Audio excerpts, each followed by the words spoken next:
अस्सलामुअलैकुम। आज हमारा टॉपिक ऑफ डिस्कशन है nucleus. What is nucleus? It is an important part of the cell which control all the activities of a cell. Cell के अंदर जितनी भी एक्टिविटीज़ है वो सेल के अंदर न्यूक्लियस कंट्रोल करता है। न्यूक्लियस किस तरह बना होता है?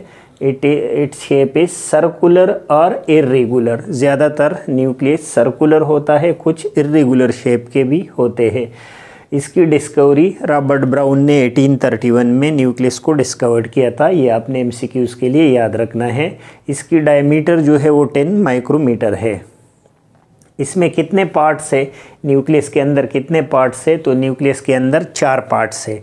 पार्ट नंबर 1 है न्यूक्लियर मेम्ब्रेन। जो आउटर मेम्ब्रेन है यहाँ पे न्यूक्लियस के इर्द गिर्द जो प्लाज्मा है, जो मेम्ब्रेन है, उसका नाम क्या है? Nuclear membrane.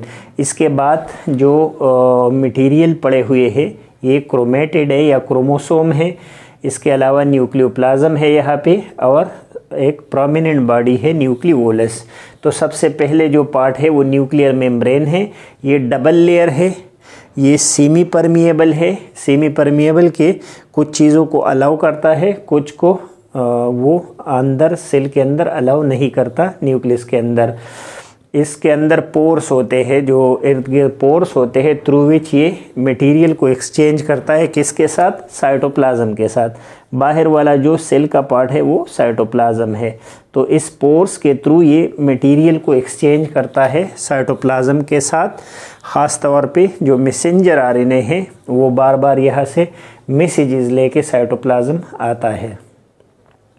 इसके अलावा न्यूक्लियोप्लाज्म है, ये soluble part of the cell है, सॉल्युबल सेफ है, सॉल्यूशन है अंदर न्यूक्लियर मेम्ब्रेन के अंदर।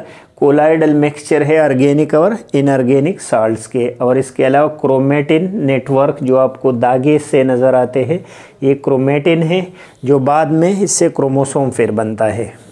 तो थर्ड पार्ट इसका क्रोमोसोम है। क्रोमोसोम डेवलप होता है क्रोमेटिन नेटवर्क से और इसका माना है क्रोमोमीन कलर्ड और सोमामीन बॉडी। ये कलर्ड बॉडी है जो कि अंदर प्रेजेंट होते हैं न्यूक्लियस के। इसकी जो कंपोजिशन है वो डीएनए और प्रोटीन जिसका नाम हिस्टोन है उस पे कंसिस्ट करता है क्रोमोसोम। क्रोमोसोम इसी तरह का एक पार्टिकल है जिसमें 2 क्रोमेटिड इसी तरह क्रोमेटिड होते हैं और उसके इन बिटवीन पे यहाँ पे सेंट्रोमियर होता है जो उस क्रोमेटिड को एक दूसरे से अटैच करता है। इसके अलावा न्यूक्लियोप्लाज्म न्यूक्लियोलस है। न्यूक्लियोप्लाज्म के अंदर यहाँ पे न्यूक्लियोलस है। ये जो डार्क रेड कलर की बॉडी आपको नज़र आती है ये क्या है? न्यूक्लियोलस। ये डार्क स्टेनिंग बॉडी है। अगर हम इसकी स्टेनिंग करें तो ये सही से कलर पकड़ता है और आपको सही से नज़र आता है, इसलिए इसको डार्क स्टेनिंग बॉडी कहा जाता है। इसके इर्द गिर्द कोई सा मेम्ब्रेन नहीं है और ये इसका काम क्या है? राइबोसोम की सिंथेसिस। ये जब राइबोसोम की सिंथेसिस करवाता है तो वो राइबोसोम फिर बाहर आता है साइटोप्लाज्म में और उसका क्या काम है? उसका काम है प्रोटीन सिंथेसिस। तो राइबोसोम खुद यहाँ पे बनता है न्यूक्लियोलस के अंदर और फिर इसी राइबोसोम जो है इसके अंदर प्रोटीन बनते हैं। जो नंबर ऑफ क्रोमोसोम है ये हर इंडिविजुअल में कांस्टेंट होते हैं, हर स्पीशी में कांस्टेंट होते हैं। लाइक फॉर एग्जांपल ह्यूमन के अंदर 46 है, पिजियन के अंदर 80 है, मंकीज़ के अंदर 42 है, फ्रॉग के अंदर 26, ड्रोसोफिला 8, पोटैटो के अंदर 48, ओनियन के अंदर 16 और पी के अंदर 14 क्रोमोसोम पाए जाते हैं जो कि ये कांस्टेंट होते हैं, ये चेंज नहीं होते थ्रू आउट द लाइफ और जनरेशन आफ्टर जनरेशन यही क्रोमोसोम जो है ये कांस्टेंट होते हैं। अब जो न्यूक्लियस है इसका फंक्शन क्या है? ओवरऑल द न्यूक्लियस फंक्शन क्या करवाता है? तो control the activities of the cell. Cell के जितनी एक्टिविटीज़ है उसको कंट्रोल करता है। इसके अलावा it help in cell division. Cell की जो डिवीजन होती है वो किस वजह से होती है? वो यहाँ से कंट्रोल होता है क्योंकि इसके अंदर क्या होता है? Genetic material helps in heredity. जो आगे जनरेशन आफ्टर जनरेशन जो कैरेक्टरिस्टिक ट्रांसफ़र होते हैं वो डीएनए की वजह से होता है और डीएनए कहाँ पे है?